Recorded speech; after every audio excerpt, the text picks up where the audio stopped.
That alone, verses 79 and 80. 79. At the time of birth there is no existence. The one who is born is not in another moment. How can such a state be?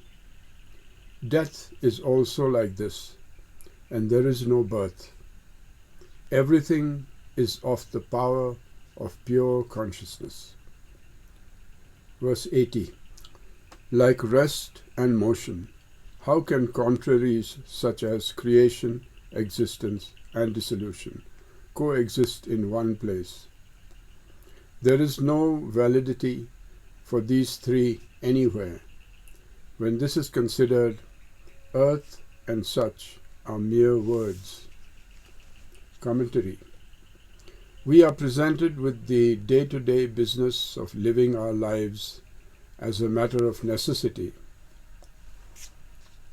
From the first waking moment until we fall asleep, our day is filled with several activities which are physical or mental or both.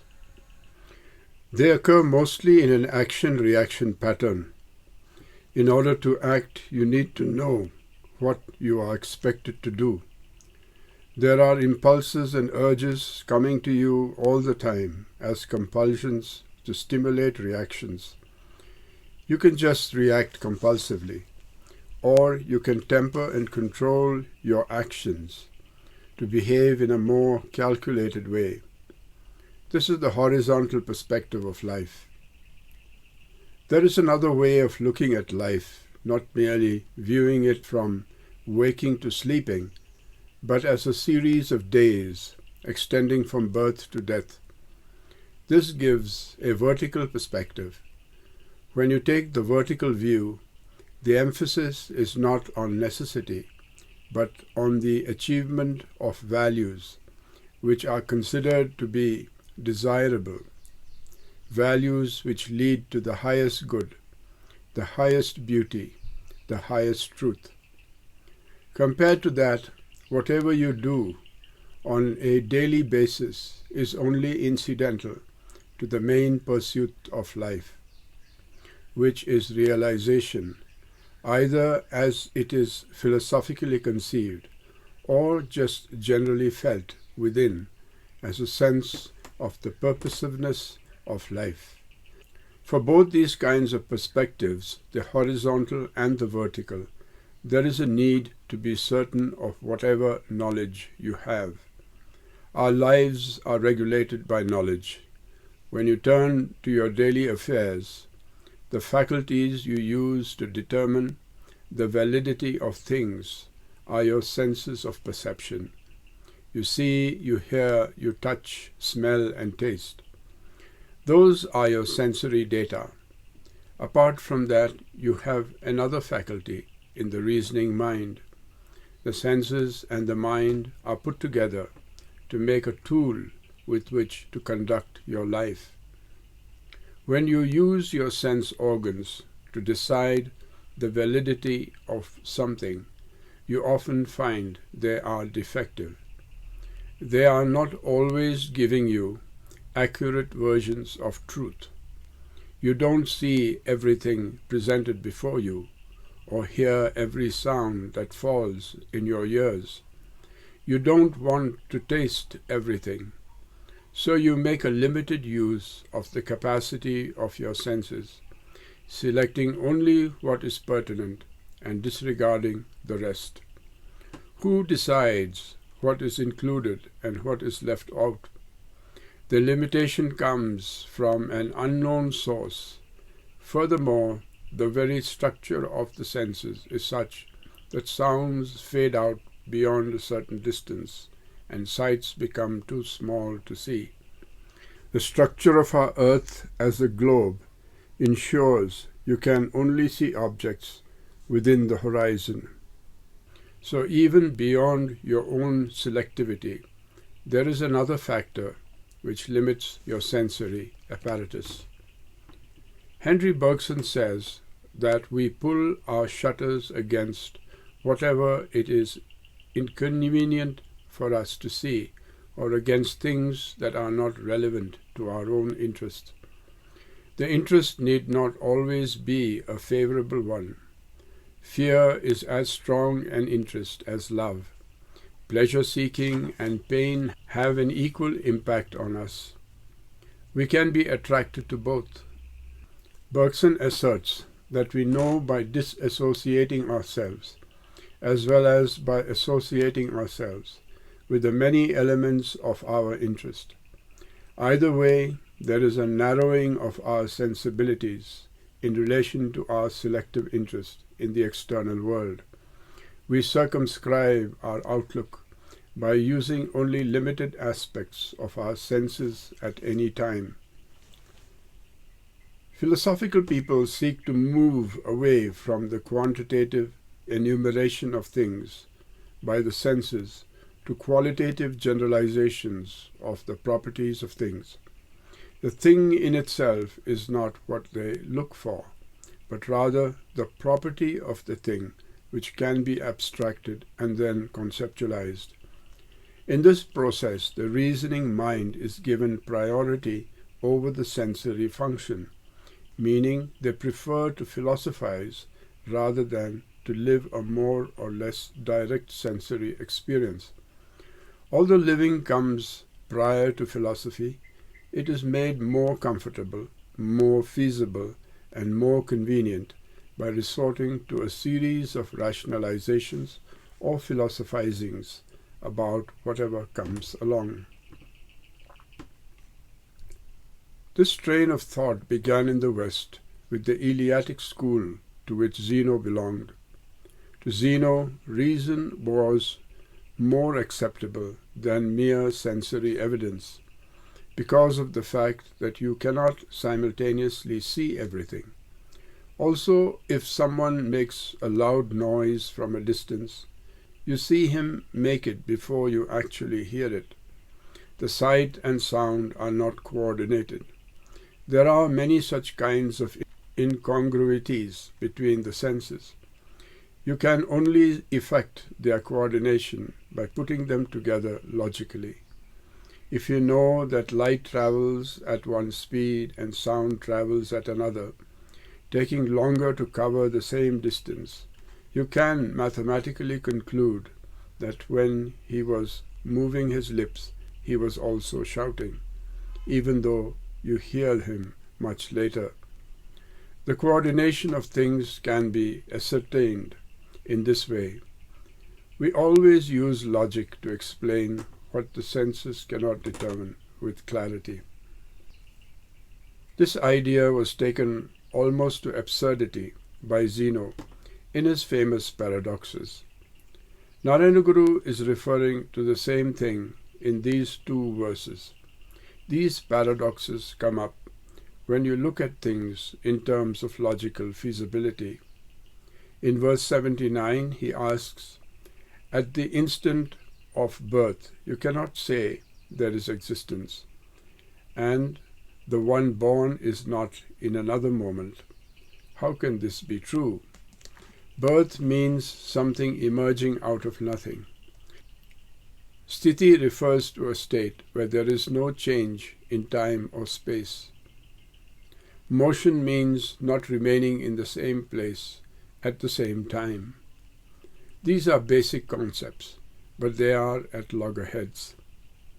Zeno gives the example of someone shooting an arrow from point A to target X, asking if it is possible to shoot the arrow from A and strike X.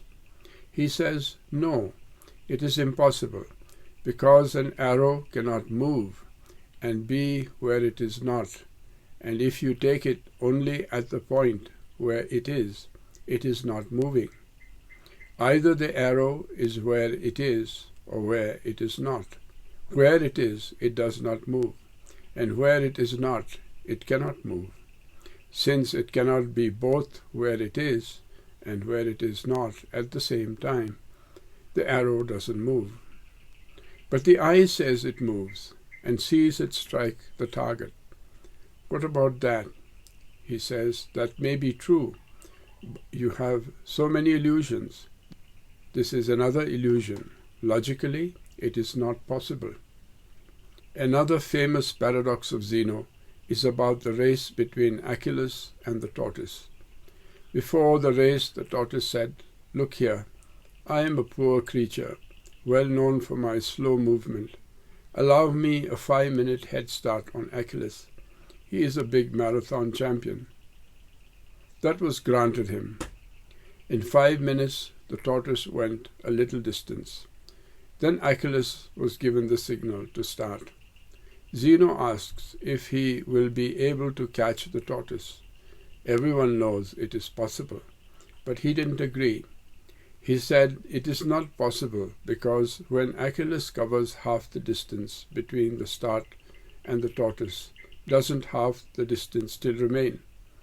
And then when he covers half of that, isn't another half still before him?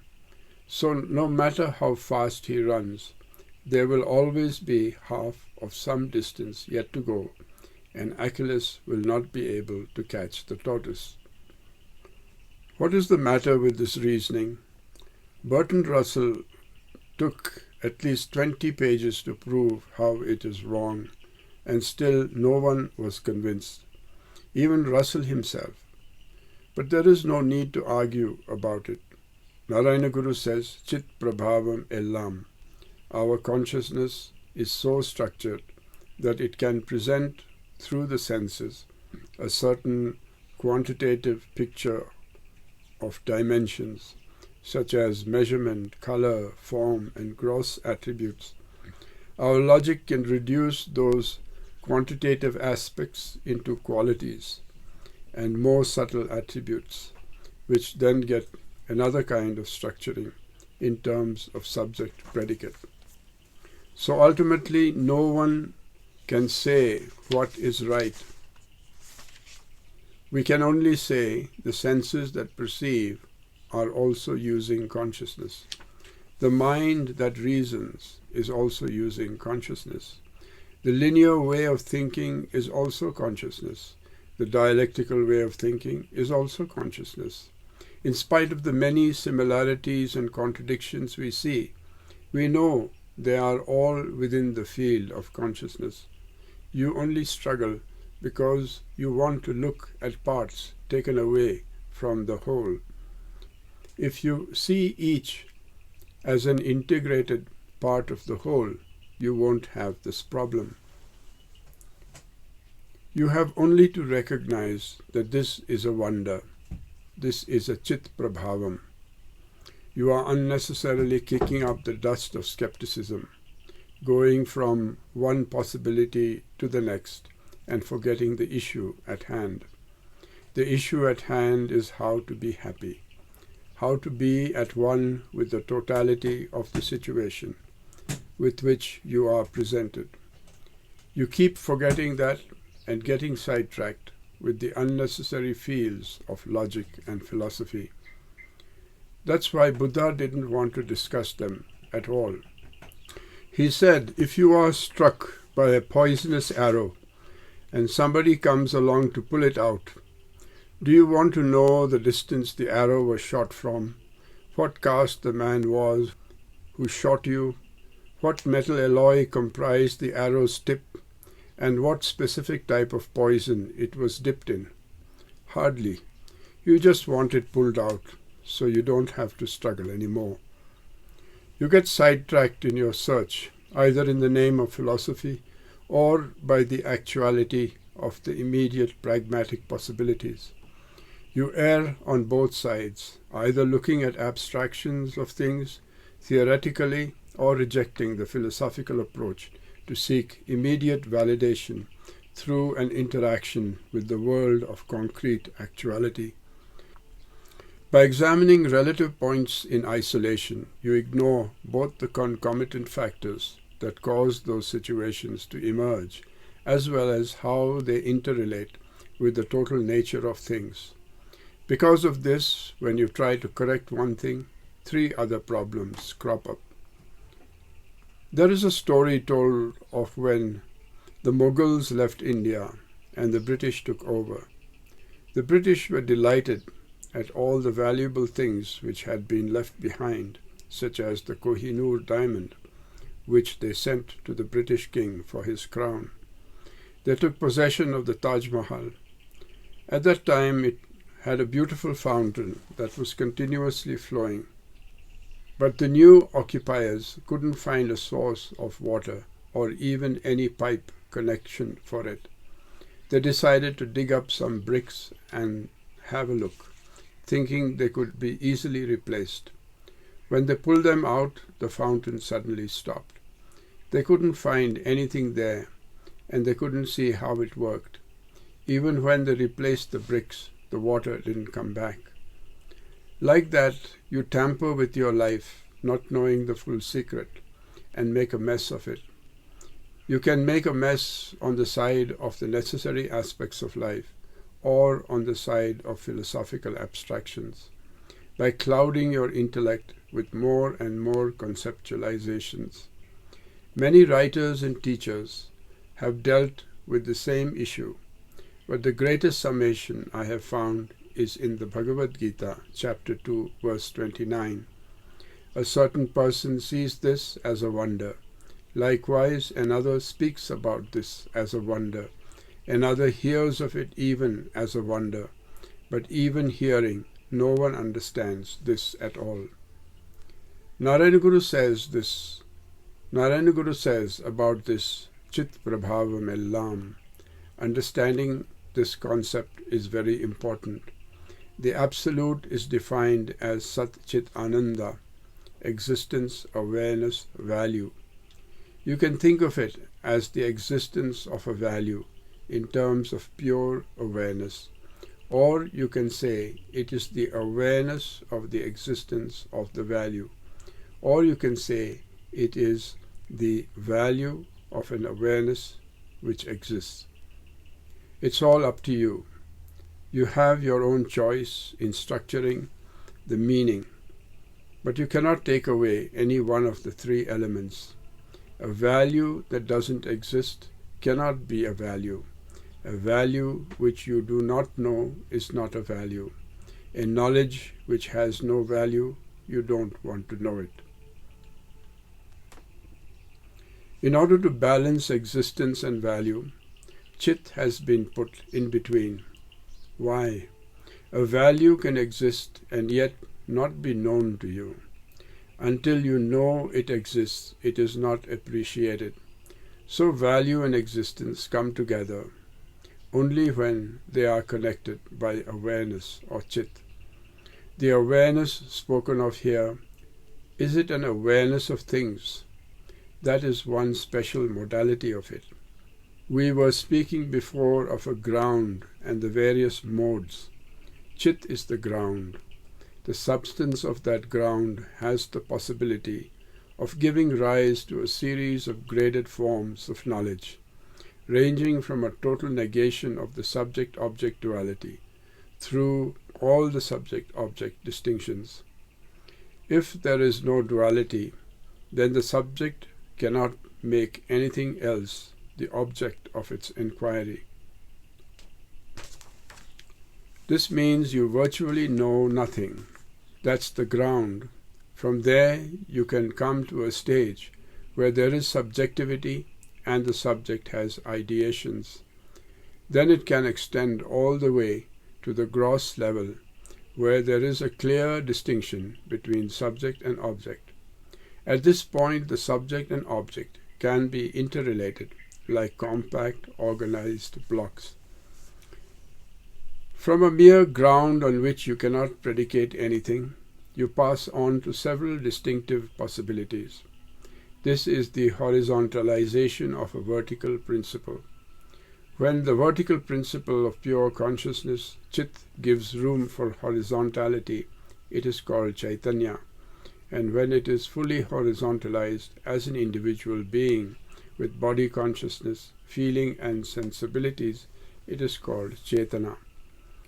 So the Chit undergoes great elaborations of its own powers, and when this is taken in its totality, it is called Chit Prabhavam.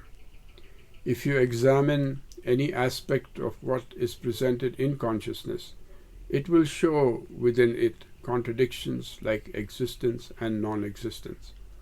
The Guru says, if you recognize that it is such a wonderful way that this has come into being, then there is nothing to worry about. There is no problem. I once visited a friend's home in Delhi. He had a small dog. It was only a little bigger than a squirrel, but it barked like hell. I thought of showing my love to it, so when it came close, I patted its head. It bit my finger. Then my friend said, "I am so sorry, I should have told you that he can be fondled, picked up, caught by his tail, taken by his legs, put in your lap. He does all those things, but he doesn't like to be touched on his head." Once you know that, you have no more hatred for that dog. You just leave his head alone. But if you don't know it, you think, how can you keep a pet which bites you? It's a contradiction. A pet that bites, that's not a pet at all.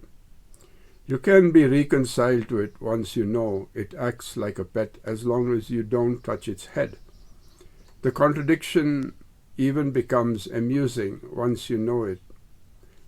Then you understand it is just the miraculous way in which this particular dog is made.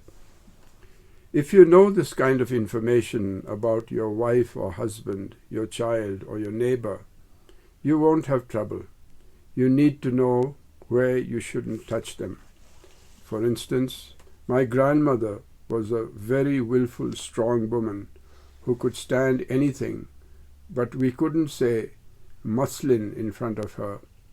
When she heard that particular word, she would get nauseated and feel like vomiting. It seems she was once given some muslin cloth, and the day she was given it, she had some sickness. This illness became psychologically associated with the sound muslin. So if we wanted to provoke her, we would just say muslin, and she would behave in a funny way. She shouldn't have. It's only a word. But after all, as Narayana Guru says, all that you think and believe is only words. Jesus Christ, isn't that just 2 words?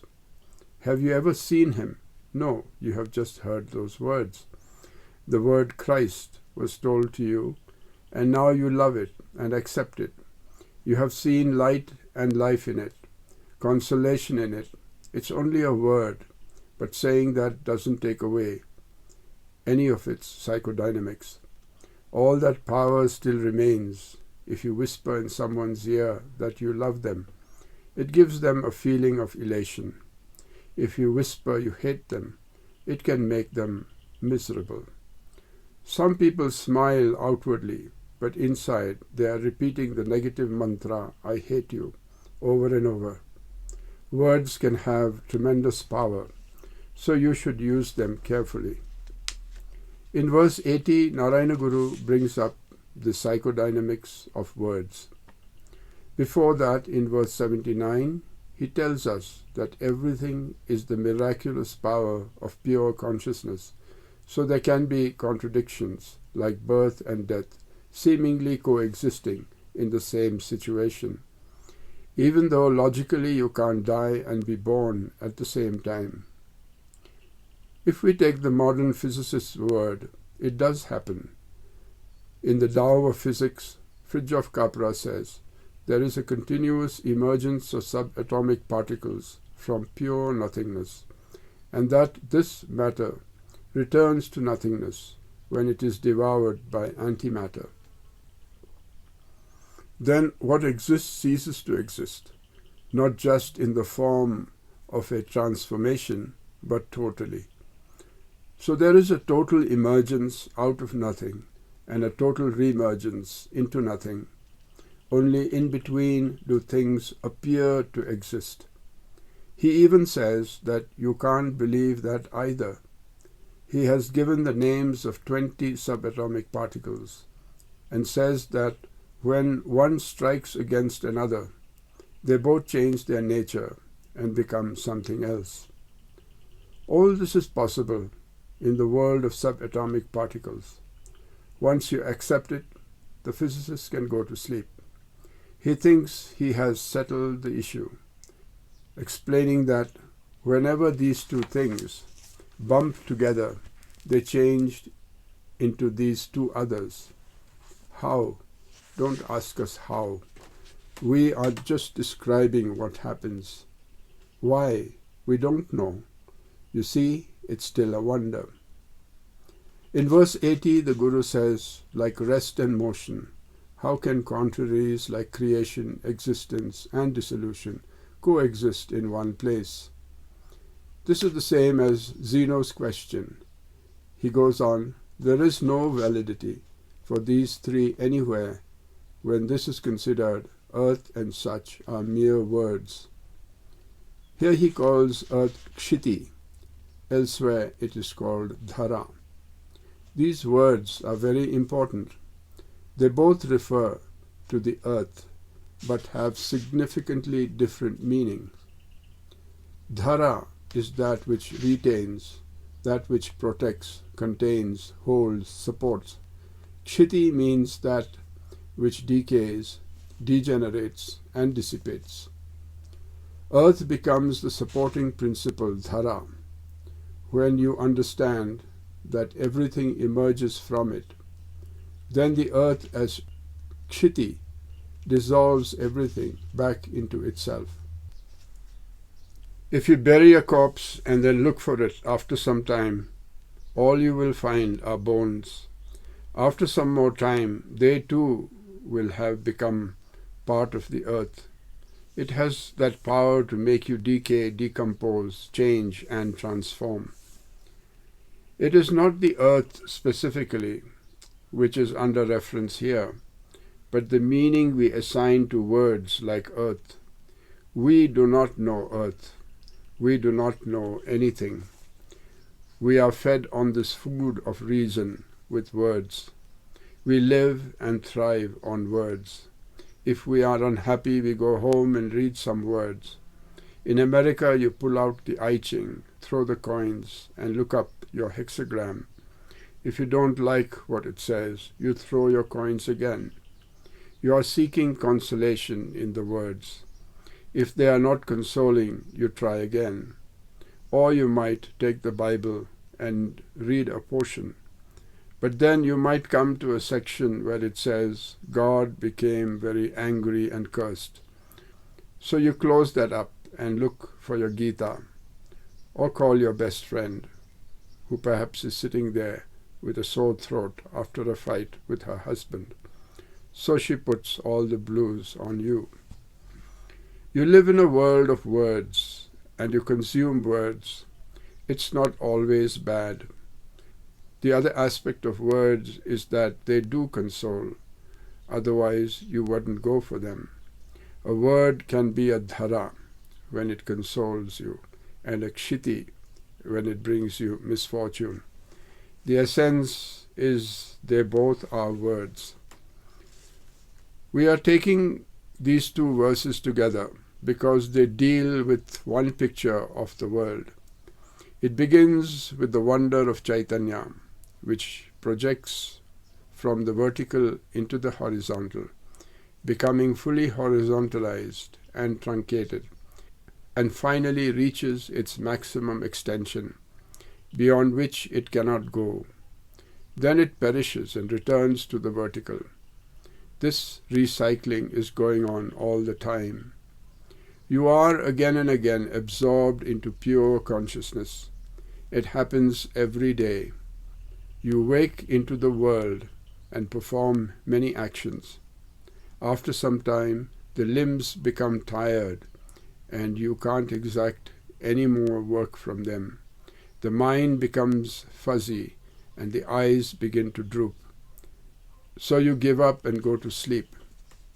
There you are recycled, only to come back again, fresh for another attack. The secret Narayana Guru gives here is that on one side you should understand this is Chit Prabhavam. This is the glory of that supreme consciousness out of which everything evolves, and on the other, you should know that what irritates you and what delights you are just words. When you know you should not touch the head of the queer dog of idiosyncrasy, you know how to deal with the situation. Once I became very annoyed with the position taken by my guru in favor of a fellow disciple. I thought it was unjust and that he was not seeing my goodness. Self-pity pushed me to the point where I decided to break away. I packed all my things into a parcel and put it on top of my head. When I came out, Guru said, "Don't go away." I replied, "No, I should go." He said, "Madmen are not allowed to wander in the street." But I am not mad. That's not for you to decide. It's for the doctor to decide whether the patient is mad or not. I am the doctor. It is not for the defendant but the judge to decide innocence. I am the judge. You are neither the judge or the doctor, and I am going away. This is what all mad people say.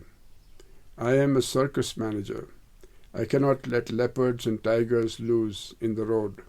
I have to keep them in their cages. I thought, what a terrible man. In a fury I repeated, "I am going." He said, "You can go, but you cannot steal my things and leave the Gurukula. I know that parcel contains many of my valuable things. I want the police to verify it before you leave." I pushed the bundle at him and said, "Take it." I thought he would give it back, but he didn't. He just took it inside. When I went out, he came to me and held my hand. He said, "You are definitely going?" I said, "Yes." He said, "As your teacher, I should punish you for this misbehavior. So I'm going to give you 3 slaps. I said, "Go ahead." He slapped me twice on one cheek and once on the other. Then he said, "I slapped you so that nobody would slap you, and I want to give you one parting teaching." I cooled down and looked at him. He said, "Remember, alpa matram akhilam." This is Narayana Guru's words. Remember it. All that you hear is the vibration in the air. You are assigning meaning to it, and it is that meaning which disturbs you. All the words you heard are only these vibrations in the air, mere words.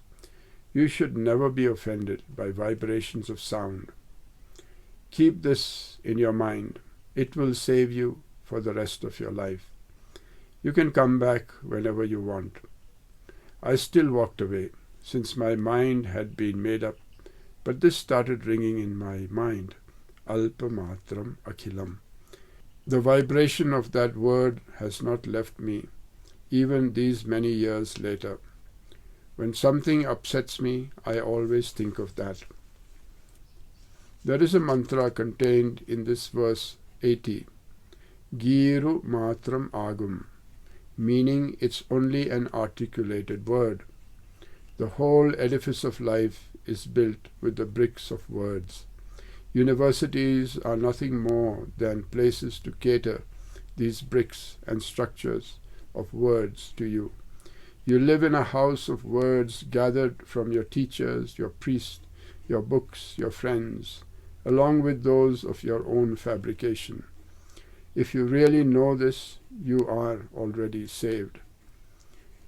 In these 2 verses, the Guru gives us 2 great mantras. In verse 79, Chit Prabhavam Ellam, and in verse 80, Giru Matram Agum. Everything is a wonder of consciousness, and everything is only a vibration of a word. These should be enough to bring you total peace. And the free translation of verses 79 and 80 are, verse 79, on the eve of birth there is no existence.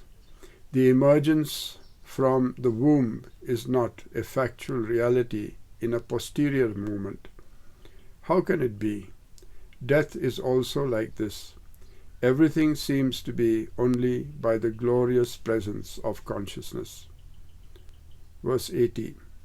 Rest and motion cannot happen in the same place at the same time. Similarly, creation, existence, and dissolution cannot take place concurrently.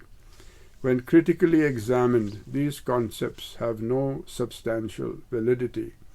They are only words.